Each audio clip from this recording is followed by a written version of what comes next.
যেটা দেখার জন্য মানুষ আমি বলছি তো পার্মানেন্ট যেহেতু বেনারসি ঘাটটা নামটা রয়েছে, ঠিক আছে, আমরা ওটাকে আমি এটা মাথায় দিই।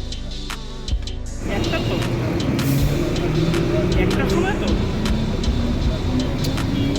বলছি, একটার সময় তো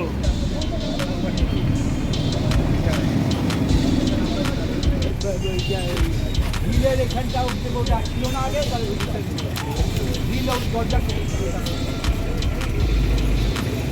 যাবেন নির্মলদা, কি হবে বলতে এবার এই সাইড আর ওই হ্যাঁ ওই কিছু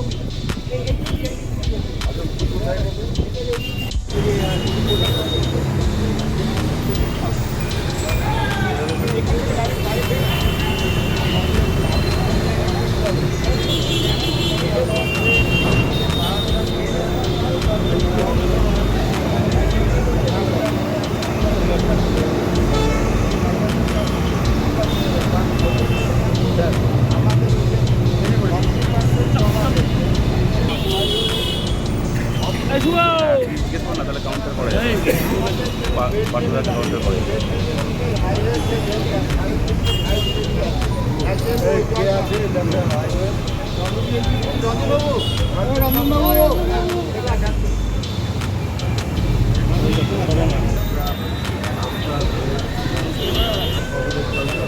এটা অন্য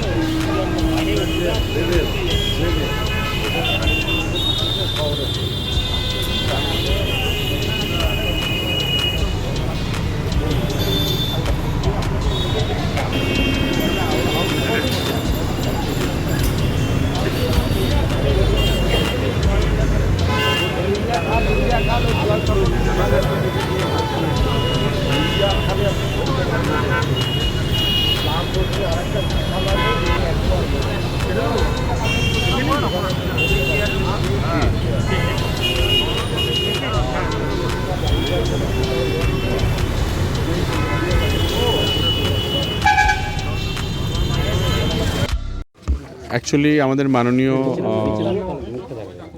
সাংসদ পার্থভৌমিক তার উদ্যোগে এবং আমাদের সবাইকে নিয়ে এতত অঞ্চলের যে সমস্যা, মেনলি হচ্ছে যে ব্যারাকপুরের যে জল জমে যাওয়া বর্ষার সময়, সেটা কি করে বহুদিনের সমস্যা, সেই সমস্যাটাকে কি করে সলভ করা যায় তার জন্য পিডাব্লিউডি, কেএমডিএ এবং সমস্ত আর কারা ছিল যেন, তারা প্রত্যেকে হাইওয়ে ডেভেলপমেন্ট কর্পোরেশন সবাইকে নিয়ে পুরো সার্ভে করলেন এবং কী করে ইমিডিয়েটলি সেই ড্রেনেজ সিস্টেমটাকে ঠিক করা যায় সেটার উপরে উনি আজকে সার্ভে করলেন সবাইকে নিয়ে, এবং খুব তাড়াতাড়ি হয়তো সেই সমস্যার সমাধান হবে।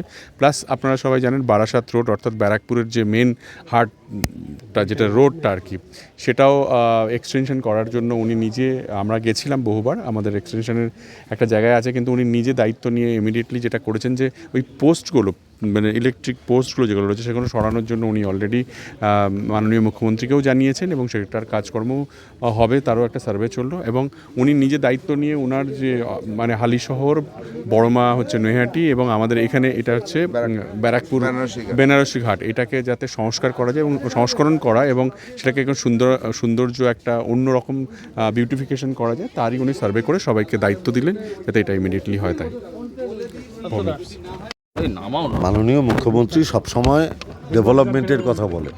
আজকে ব্যারাকপুরের বিধায়ক রাজ চক্রবর্তী এবং ব্যারাকপুর মিউনিসিপ্যালিটির চেয়ারম্যান উত্তম দাস, তাদের সাথে এর আগেও আমাদের দীর্ঘ আলোচনা হয়েছিল যে ব্যারাকপুরের মূল সমস্যাগুলো কী, তারই পরিপ্রেক্ষিতে আজকে পিডাব্লিউডি, ইরিগেশন, কেএমডিএ এবং ন্যাশনাল হাইওয়ে, চারটে ডিপার্টমেন্টের লোকই এসছিল। তারা একটা জায়গায় বসে আমরা একটা ব্লু প্রিন্ট তৈরি করলাম যে কোন পথে এই সমস্যার সমাধান হওয়া সম্ভব। এখন আমাদের হাতে তো আলাদিনের আশ্চর্য প্রদীপ নেই যে আজকে আলোচনা হলো আর কালকে হয়ে যাবে, কিন্তু আমি নিশ্চিতভাবে এটা বিশ্বাস করি যে 2025-এর দুর্গাপুজো ব্যারাকপুরের মানুষ আনন্দ সহকারে দেখতে পারবে। গঙ্গার ঘাট নিয়েও আপনি পরিদর্শন করলেন এবং বেশ কিছু বিষয় নিয়ে আলোচনা করলেন। না, মূলত ব্যারাকপুরের এই যে রানী রাসমণি ঘাট, এর একটা, আপনারা দেখেছেন, এর একটা হেরিটেজ লুক আছে। আর এখানকার পুরনো দিনের মানুষরা এনাকে, এই ঘাটটাকে বলে বেনারসি ঘাট। এর আধুনিক নামকরণ হচ্ছে রানী রাসমণি ঘাট, কিন্তু এটার পুরনো যারা মানুষ, বয়স্ক মানুষ, তারা এটাকে বলে বেনারসি ঘাট। এর একটা হেরিটেজ লুক আছে।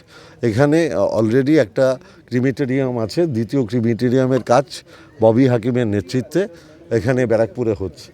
এই এলাকাটার একটা সৌন্দর্যায়ন, বিউটিফিকেশান, মানুষ যাতে এসে শান্তিতে বসতে পারে, কারণ একটা দুঃখ নিয়ে আসে তো তাদের একটা বসার জায়গা, প্লাস গঙ্গার ঘাটটাকে আমরা এমনভাবে এখানে সাজাতে চাই যে কোনো মানুষ যারা নির্জনতা পছন্দ করেন, অনেক বয়স্ক মানুষ আছেন, অনেক লেখক আছেন, অনেক সাহিত্যিক আছেন, তাদের জন্য এটা একটা ভালো পরিবেশ হবে।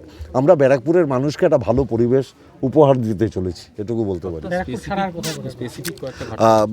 বড়মার ঘাট আছে আপনারা জানেন, আবার হালি শহরেও রানী রাসমণির ঐতিহ্যমণ্ডিত রানী রাসমণি ঘাট আছে।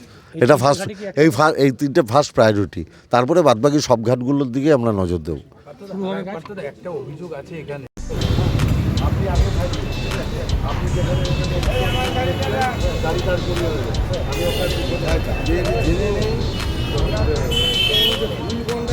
আরে দাঁড়াও না, কেন কথা বলছো? তোমার সময় আমি অসুবিধা করছি।